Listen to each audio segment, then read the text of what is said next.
If you're a fan of Portal 2, you've probably already heard of Portal Stories Mel, one of the first full-length campaign mods for Portal 2 released back in 2015. And it's one of, if not the most popular Portal mod ever created. I mean, it's literally cited on the Wikipedia page for the Portal series alongside... Back in 2015, there was some genuine hype for this mod, seeing as nobody had attempted to create an expansion to Portal 2 this in-depth at the time. You know, the media was calling it Portal 3, which they love to do with big community mods. And hey, I remember playing it way back when and generally having a pretty good time. But here's the thing, it's more than 10 years later now and a fair few Portal mods have come and gone. You know, there's a lot more for Mel to compete with, which kind of begs the question, how well does Portal Stories Mel hold up today? And before we get into it, look, ultimately, how good something is at least somewhat relative to its price. Portal Stories Mel is a free mod. The only thing you lose by playing it is your own time.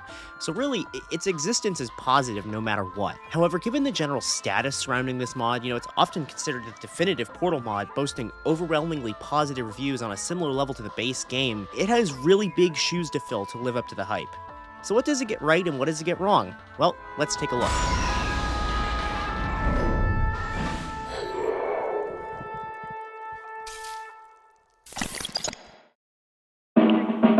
Right off the bat, the mod starts in the 1950s with a really interesting train ride that adds to the Portal universe and serves as a nice Half-Life reference. I like how we get to see Aperture employees walking around, working in the company's heyday before the activation of GLaDOS, even if it is just reskinned Half-Life 2 citizens. You know, live human characters are something that's rarely ever attempted by Portal mods. Besides, Also in this tram ride, we get a first glimpse of the music, which is just amazing. The soundtrack is distinct enough from Portal 2's music to be its own thing, but it fits in the established universe really well, and many of the songs are really catchy. Weirdly enough, one of the standout pieces is this classic 1950s style jazz piece that plays diegetically during the second half of the tram ride.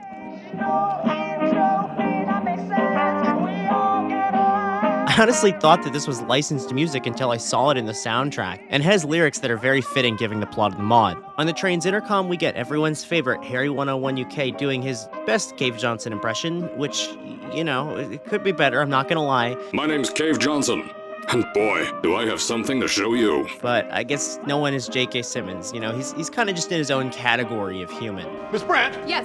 Get me a violin. More an issue than the voice acting is the dialogue, which is honestly one of the weakest aspects of this mod. The characters just feel like caricatures of the Portal universe rather than belonging inside of it, and I can't say that I found any of the dialogue particularly funny. Of course, nobody is expecting professionally written comedy in a free fan-made mod, but it feels like a lot of the comedy relies on inside jokes that just don't really fit with the tone of Portal 2 and just don't have the same timelessness that it does. There's this one moment where after solving a difficult test chamber, you're told that it was made by two particularly cruel scientists, which feels like it's a reference to something, but I have no idea. Is that an inside joke? Is that a reference to... I mean, there's even a Half-Life 3 joke in there. Generally, they need to be tested at least 3 times before they're finalized. Some people just can't count further than that, I guess. Like, come on, how dated can you get? On the plus side though, visually this mod looks incredible, and that's very apparent in the first chapter. It feels generally pretty faithful to the original aesthetic of old Aperture from Portal 2, but expands on the details and improves the graphics in small ways. The overall setup for the mod is also really interesting. After participating in one of Cave Johnson's many failed experiments, you are put to sleep for an indeterminately large amount of time until you're woken up by a core named Virgil, who needs your help to get back onto his management rail up in New Aperture and eventually teams up with you to defeat Aegis, another evil AI created by Aperture Science. I guess you can never have enough of those. As the mod goes along, we ascend through Old Aperture into New Aperture and beyond to avoid the threat of Aegis flooding the Enrichment Center with toxic goo. I really like this constant theme of ascension. It makes the Enrichment Center feel just so much larger, which almost manages to give the story stakes, but I think that the character of Virgil is where the broader story starts to fall apart. He lacks any real characterization or personality. There's some lines in there that are obviously trying to be like Wheatley from Portal 2, but he's not really an idiot in the way that Wheatley was, so it just feels forced, and yeah, his dialogue isn't really very funny either. You see, in Portal 2, Chell acts as a sort of straight man, or in this case, straight woman, to the crazy world of Aperture Science, and all the characters that she comes across embody this craziness in their own particular way. This not only serves as a way to immerse the player in Chell's perspective as we imagine her reacting to the ridiculousness of Aperture in the same way that we do, but it also helps to enhance the comedy as it makes the rest of the characters seem more eccentric by comparison. This doesn't really happen in Portal Stories, Mel. Story-wise, Virgil is the only major comedic character, and he kind of just wears every hat that he needs to make the plot move forward. This means that he's stupid when it's funny for him to be stupid, and smart when the story needs him to be smart. He kind of acts as a second straight man, or in this case, straight sphere, to Aperture Science as a whole, but he's also kind of crazy in his own way, and this not only muddles his character, but also makes the comedy feel much more forced. And speaking of forced, the whole personality constructs can't help you solve the test thing in Portal 2 was already a bit of a stretch to explain why GLaDOS doesn't help you solve the tests, but it's even harder to believe here. For some reason, Virgil randomly tells you that he's taking you to his testing track to avoid the ever-rising toxic goo, and when you get there, he tries to just open the exit door for you, and I guess fails? Welcome to my testing track. Let's see if I can just get this door open and get us out of here. Okay, sorry, I can't help you with this testing track. And if he wasn't going to help us, why did he even bother taking us to his testing track? I mean, he could have sent us to the easy testing track that we see later in the game to make sure that Mel ascends as quickly as possible. It genuinely feels like something is missing here, and yeah, I know it's kind of nitpicky, but a lot of the plot hinges on this confusing excuse to have the player solving test chambers. But look, really the plot only exists as a way to take us to various set pieces in the Portal universe, which I suppose isn't the worst thing in the world because a lot of the locations we visit are really cool. And whereas the writing often feels out of place for the Portal universe, the world itself feels right at home with what we saw in Portal 2, mostly staying faithful to the Portal lore, but adding little tiny things here and there. So overall, the writing is a bit of a wash for me. But look, the story could be forgivable if the gameplay is good. After all, it is a game, a video game, as they call them. Portal Stories Mel has acclaimed 6 to 10 hours of logic-based puzzles, which on its face it sounds a little redundant, because like, what kind of puzzle isn't logic-based? But here's the thing, a lot of Portal custom maps and mods, especially back when Mel was released, focused more on traversal skills with the portal gun over actually making you think. This kind of thing can be fun if it's thrown into a good puzzle, but it's not very indicative of good design when it's all your test chamber has to offer.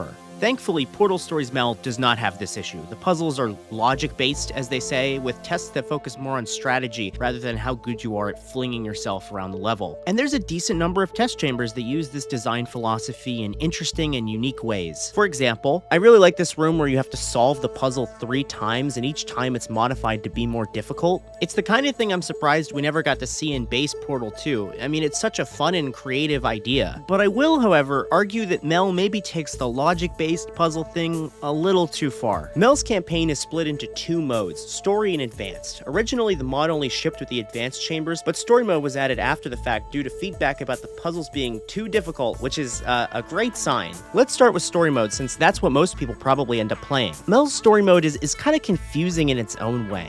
All of the story mode levels are modified versions of existing advanced levels, and the way that these original levels are retrofitted to be simpler kind of messes with the level design, causing solutions to feel unintuitive and at times confusingly simple. For example, there's this one puzzle where you're given a redirection cube, but there's no laser in the entire level to redirect. Like, I guess the solution is simple, but it doesn't feel right.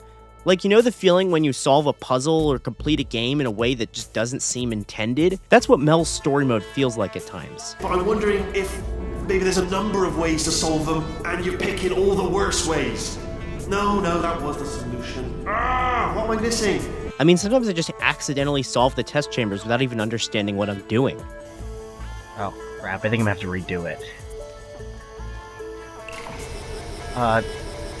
Well, okay, that's a little bit, Oh, wait, that works too. Overall, I think the problem with the story mode is that it doesn't address the core issue with the original maps. The problem was never that they were too difficult, it's just that they weren't very rewarding to solve. The advanced mode chambers aren't all that different from story mode, but have subtle differences that can make the test chambers anywhere from slightly more difficult to considerably more difficult. The biggest problem with the advanced mode is the overuse of emancipation grids. If you don't know, emancipation grids are these glowing translucent fields that destroy any puzzle elements passing through them and also erase any portals you've placed. They're usually found before the elevator at the end of a test chamber and are used in Portal 1 and Portal 2 as proper test elements in a pretty limited capacity. However, custom map creators love to use them as they're an easy way to add difficulty to a test chamber. The problem is that they can only be used so much in a map or mod before they just become tiring, in large part because they don't make for particularly interesting puzzle solutions. In base Portal 2, the design is often centered around getting the player to set up and do something interesting or fun. This could be flinging yourself across the level, sending multiple lasers through a single portal, covering a room in gel,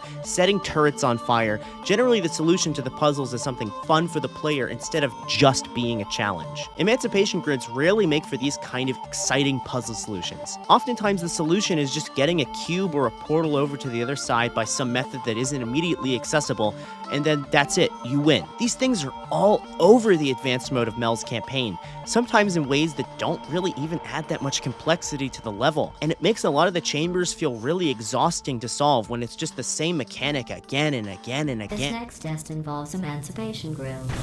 Emancipation Grills.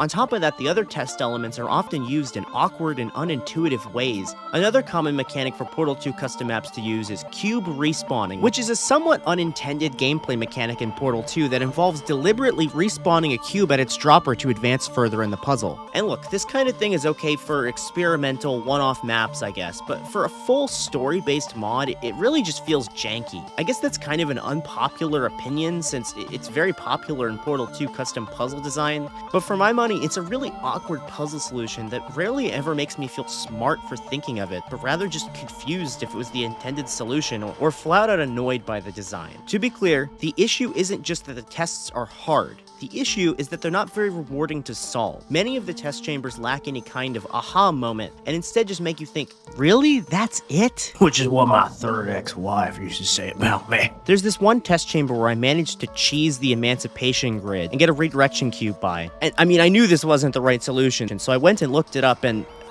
seriously? Like, that's almost as silly as what I did. If I had thought of this, I wouldn't have thought, aha, I found the solution. I would have thought I was just cheesing it as I cheesed it before. I mean, I swear, a handful of these chambers are so confusing, I feel like I need to be a fucking psychic to decipher what the level designer wants me to do. Outside of the test chambers, the difficulty is considerably lower, but the player direction is a little rough. Often when a puzzle isn't immediately clear to the player, say when you need to open a door, Virgil will just tell you, find a way to open this door, which is kind of lazy. That red laser on the wall seems to be controlling that door. You should probably find a way to block it. In the Portal 2 escape sequence, Wheatley would ever tell you just directly what you needed to do. It was usually set up well enough that the player could infer the path forward themselves. And because Wheatley is supposed to be stupid, it makes sense why he wouldn't be much help to the player, because all of his ideas are bad. But Virgil isn't supposed to be a complete idiot, which makes him come across as very lazy when he just tells you to figure it out yourself. I mean, at least Wheatley tried to help, even if he was terrible at it. Ah, alarm bells. No, don't worry, alright? Not a problem for me. You may as well have a little rest, actually, while I work on it. So overall, does Portal Stories Mel hold up? Kind of? I've spent a lot of time talking about the gripes I have with this mod, but I have to restate that it does get a lot right as well. Visually, the whole mod is beautiful, it has a fantastic soundtrack, a great concept and setup, and the puzzle design is sometimes good, but overall, I don't feel like it holds up to the hype now that other better Portal mods have released. It's definitely not Portal 3, as some people will say, but I'm still glad it exists. It's clear that the people who worked on it are talented and enjoy what they're doing, even if it doesn't come together perfectly. And you can see how it's a major influence on the Portal mods being released today. And I mean, as basically the first major Portal 2 mod ever released, it really could be worse. So if for some reason you've made it this far in the video and never managed to play it, despite its flaws and perhaps being a little overhyped, it is still definitely worth your time.